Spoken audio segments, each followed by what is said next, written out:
At etong mga ka-RSP, ngayong 2025 sa Season 2 ng Aksyon Laban sa Kahirapan ng National Anti-Poverty Commission o NAPSI.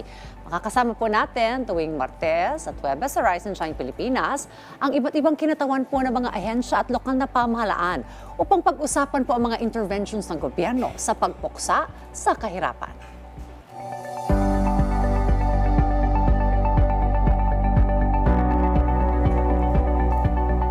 Sa ating pong bagong season, tututukan pa rin po natin yung convergence o yung pagsasama-sama po ng mga programa at stakeholders sa patuloy na pagpapaunlad ng mga komunidad at ng ating pamayanan. At ngayong araw, makakakwentuhan po natin ngayon live dito sa ating programa si Ka Lopez Santos III mula po sa National Anti-Poverty Commission NAPSI upang talakayin kung ano-ano ang mga pangunahing legislative agenda na sinusuportahan ng NAPSI. Secretary Lopez, magandang umaga po. Magandang umaga, Dayan. At muli, nakasama na naman ako dito sa ating programa, Aksyon Laban sa Kahirapan dito sa Rise and Shine Pilipinas. Welcome po. It's our pleasure to have you here today.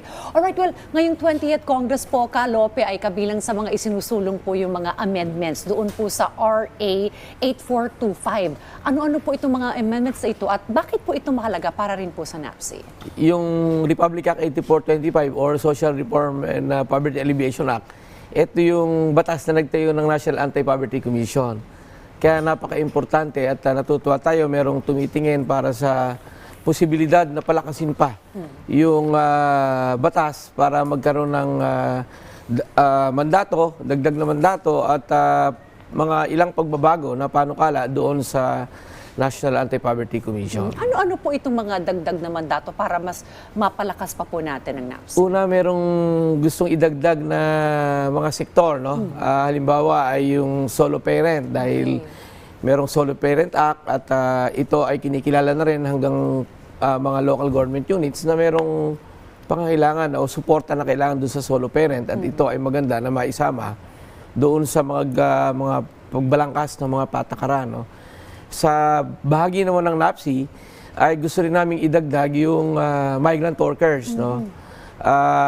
Kung naghiwalay nga yung Department of Labor and Employment at saka yung Department of Migrant Workers, ibig sabihin ito ay pagkilala doon sa kahalagahan ng migrant workers kung kaya't gusto namin itong idagdag na magkaroon ng hiwalay na rin na sektor para mas direktang makikipag-ugnayan para doon sa Department of Migrant Workers. Ayan yung sectoral addition. Pangalawa, yung nakita na palakasin yung regional operation ng National Anti-Poverty Commission. May panukala na magkaroon ng regionalization ang NAPSI. Bagamat ito ay ginagawa na namin ngayon, pero kailangan ng batas na magse-set up din ito. Kailangan ng dagdag na pondo, syempre, ano? At pangatlo, yung pinapadagdagan ng panukala, yung People's Development Trust Fund. Okay. From 4.5 billion to 7 billion pesos. Bagamat ito ay minumungkahi pa namin na dagli ang punuan, we welcome that there is a proposal to increase the People's Development Trust Fund dahil ito yung tutulong sa ating mga kababayan para dun sa kanilang mga microfinance needs, no? So this is the mandate of the National Anti-Poverty Commission to monitor the implementation of microfinance services of the government.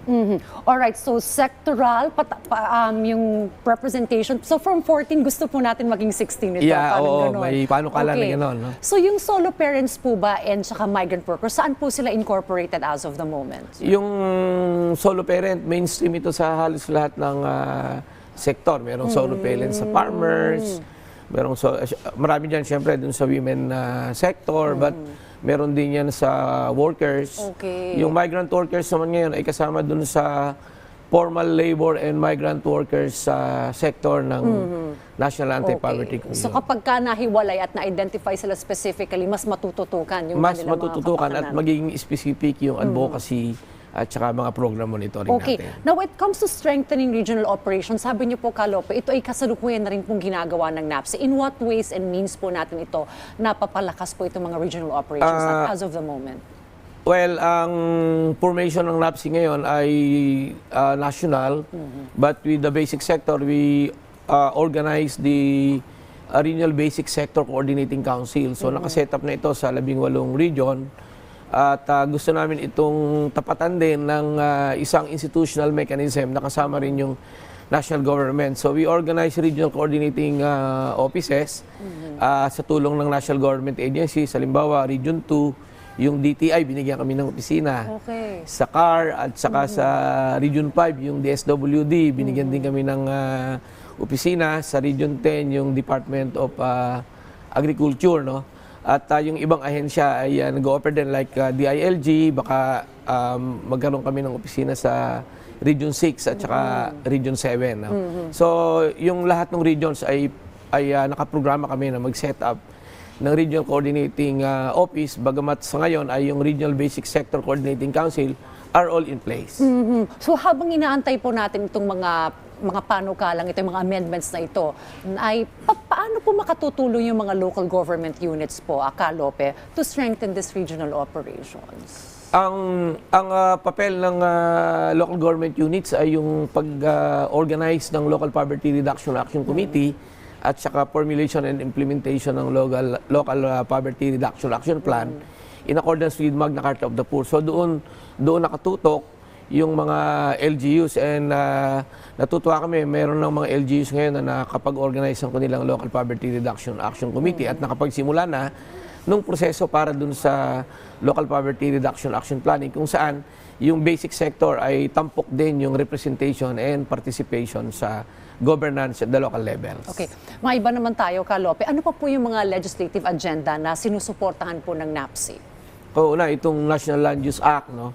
Ito ay tumawid na ng 20th Congress pero ilang tinutukan na ito ng ating mga sektor. Ito ay importante lalo na sa mga indigenous peoples, sa farmers, sa fisher folk, sa urban poor, no? At malaki yung epekto nito sa ating bansa. No? Yung Klima Bill, para na yung Right of Nature Bill, at itong Internally Displaced Person Bill na mahaba na ring pinag-uusapan sa Kongreso at sa mga civil society organization. And then yung pagtaas siyempre ng sweldo sa mga manggagaba sa pribadong sektor, ito ay tinutulak din ng ating mga kasamaan sa worker sector. Sa mga bata naman, meron silang Magna Carta for Children, Magna Carta of Young Farmers, sa youth and students. No? So yun yung mga halimbawa ng mga tinututukan ngayon ng NAPSI. Okay. Mahalaga po itong mga panukalang ito. Sino-sino naman po ang katuwang po ng NAPSI para mailabi po at maipasa po itong mga panukalang batas na suportado po ng Sa Kongreso, napaka-active ng ating Committee on Poverty Alleviation at ito ang chairperson nito ay ang dating Pangulong Gloria Macapagal Arroyo at in-involve niya kaagad yung NAPSI as part ng technical working group at yung iba pang mga Committee on Workers, Committee on Human Rights, iniimbita rin yung National Anti-Poverty Commission. So we are actively engaging Congress, both lower house and the Senate, for the passage of these proposed bills. Well, tayo po ay papatapos na rin ng 2025. Looking back on this year, I understand you also conducted mga year-end assessments po, ano, sir? Kamusta po ang ating naging assessment and looking to 2026, ano pa po yung mga magiging priorities po natin? Well, natutuwa tayo yung assessment mismo ng National Anti-Poverty Commission. We were able to achieve more than 100% of our physical target, while napagkasya naman natin yung budget, no? At hopefully yung ating regional operations na binanggit kanina ay magtutuloy-tuloy ito hanggang sa mga susunod na taon dahil napakaganda ng response ng ating mga national government agencies down to regional level, yung engagement ng basic sector at saka national government agencies, yung engagement ng local government units, development partners, private sector, para dun sa ating mga poverty reduction programs. At syempre, tuloy itong aksyon laban sa kahirapan. Oo nga, ito pong aksyon laban sa kahirapan ay isa rin pong magandang plataforma para po maiparating natin sa publiko yung mga efforts ng NAPSI at ng ating pong mga katuwang na mga ahensya.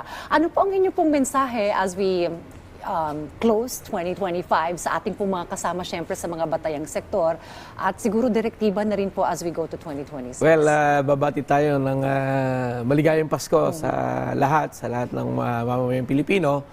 At yung 2026 natin ay itong aksyon laban sa kahirapan. Inaasahan natin na magtutuloy ito at tututukan hindi lamang yung mga programa at proyekto. Kaya mabuti ngayon yung ating paksa ay legislative agenda. No? Mahalaga na maipaparating din natin mga panukala pa lang ay maaari ng pag-usapan at nang makita rin natin ang pulso ng ating mga mamamayan at maisama kaagad dun sa pagbalangkas ng mga patakaran. So tuloy-tuloy yung ating mga poverty reduction programs sa Dayan. Well, Ka Lopez Santos, maraming salamat po sa pagsama dito po sa ating programa at sa ating pong mga manonood at taga-suporta. Maraming pong salamat din po sa inyo pong laging pagsubaybay dito po sa Aksyon Laban sa Kahirapan. At Ka Lopez Santos, ito, samahan niyo ako at sabay-sabay tayong muling umaksyon laban sa kahirapan. Maraming salamat po, Ka Lopez Santos, at advance happy birthday. Thank And you. happy holidays as well sa buong NAPSI family.